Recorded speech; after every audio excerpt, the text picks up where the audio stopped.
Le Soudan se trouve au bord d'une guerre civile.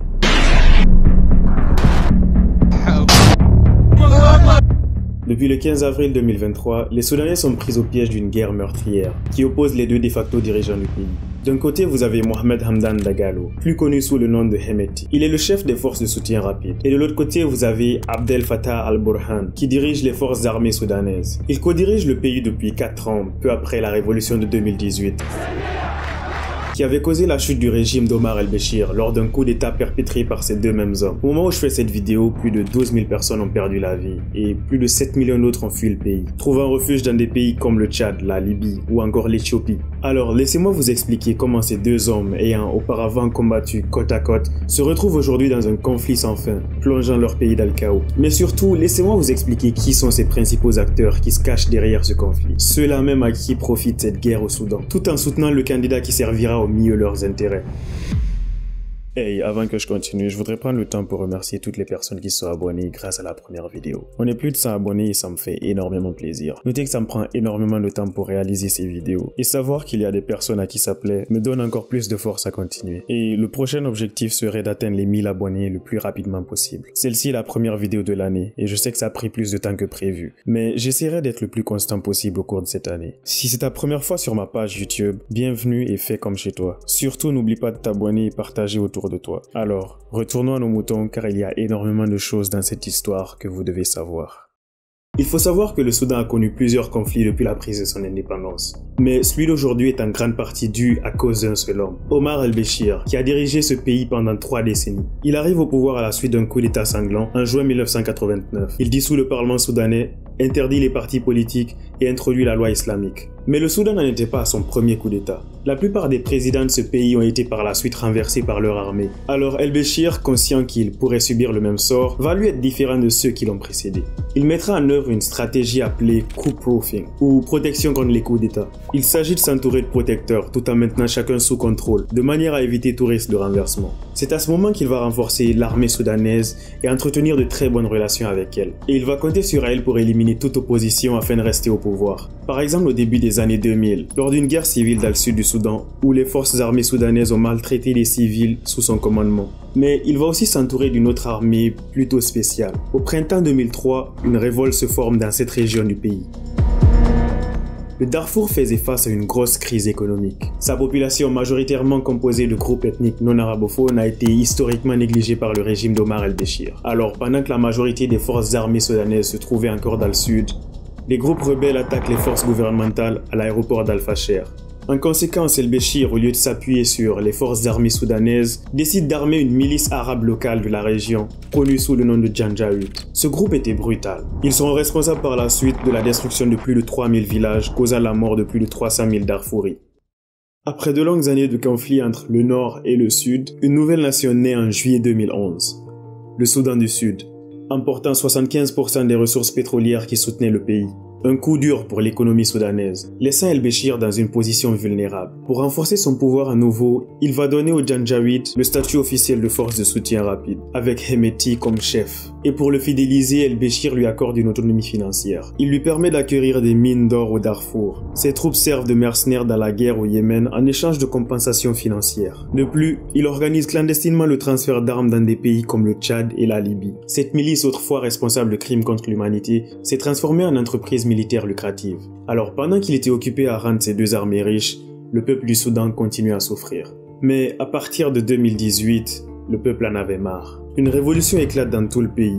Les Soudanais manifestent contre la vie chère et le pouvoir autoritaire d'el-Béchir, ne voulant qu'une seule chose, la chute du régime. Alors que la révolution atteint son apogée, un événement surprenant se produit. Le 11 avril 2019, les forces armées soudanaises et les forces de soutien rapide s'unissent et renversent Omar el-Béchir. Ils annoncent la dissolution du gouvernement et le mettent en prison. Mais une journée après le coup d'état, Abdel Fattah al-Burhan, un ancien commandant du Darfour, se hisse à la tête des forces armées soudanaises. Avec Hemeti, ils prennent le contrôle du pays et promettent de remettre le pouvoir aux civils au bout de 2 ans. Mais le peuple soudanais réclame un gouvernement civil indépendant de toute emprise militaire. Ils vont alors continuer à manifester. Le 3 juin 2019, une centaine de personnes seront tuées lors d'une manifestation pro-démocratie. Mais quelques mois après, un accord est trouvé entre la junte et une coalition de groupes d'opposition, établissant un conseil souverain de transition composé de 5 militaires et 6 civils. Les militaires dirigeraient la transition pendant les 21 premiers mois, puis les civils les 18 mois suivants. Mais malgré la révolte du peuple, Burhan et Hemeti dirigeront le conseil. Burhan comme chef, Hemeti comme son numéro 2, avec pour premier ministre un civil, Abdallah Hamdok. Ce conseil était supposé assurer la transition démocratique jusqu'à la tenue d'élections prévue novembre 2021. Sauf qu'un mois avant de rendre le pouvoir aux civils, un nouveau coup d'État se produit. L'armée arrête la quasi-totalité des dirigeants civils, notamment le premier ministre Abdallah Hamdok, faisant ainsi de Burhan et Hemeti les seuls dirigeants du pays. Après une autre année de manifestations, un nouvel accord est signé, promettant un nouveau gouvernement de transition dirigé par des civils d'ici avril 2023, mais à une seule condition. Abdel Fattah al-Burhan, le dirigeant numéro 1, souhaite que les forces de soutien rapide ne soient plus une armée indépendante. Il veut qu'elles soient intégrées dans l'armée, ce qui limiterait le pouvoir de Hemeti. Il veut aussi que cela se produise dans 2 ans. Hemeti lui propose 10 ans. Et ce désaccord va provoquer une grande rupture entre les 2 hommes. Hemeti, ce chef de guerre qui a amassé des centaines de millions de dollars grâce à son commandement sur cette armée, ne se voit pas laisser son empire militaire lucratif être englouti par le gouvernement. Alors il décide qu'il n'a qu'une seule chose à faire, renverser le gouvernement.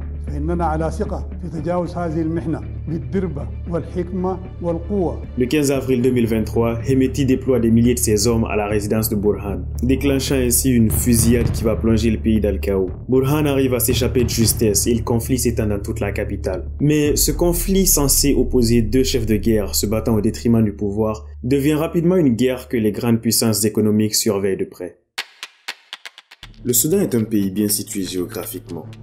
Il se trouve sur les bords de la mer Rouge, corridor stratégique reliant la mer Méditerranée à l'océan Indien, via le canal de Suez et celui de Bab el-Mandeb, qui est un passage clé du commerce international. Ces artères de l'économie sont surveillées de près par les plus grandes puissances économiques, qui ont d'ailleurs chacune des bases militaires dans ce petit pays de la région.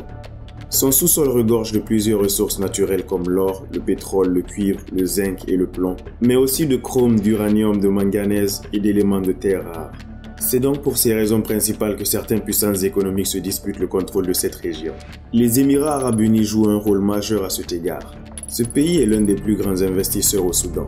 Ils investissent dans l'immobilier et l'agriculture, en particulier dans le business de l'or. Mais ce tort leur est fourni par une personne, Hemeti, le leader des forces de soutien rapide, avec qui ils ont tissé d'étroites relations en 2018. Ils le considèrent comme le candidat favori qui pourrait sécuriser leurs intérêts.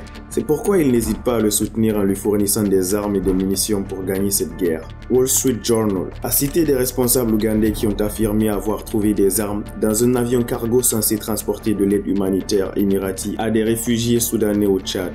Mais les Émirats arabes unis ne sont pas le seul pays qui le soutient. Il y a aussi la Russie, présente dans le pays par l'intermédiaire de la milice Wagner.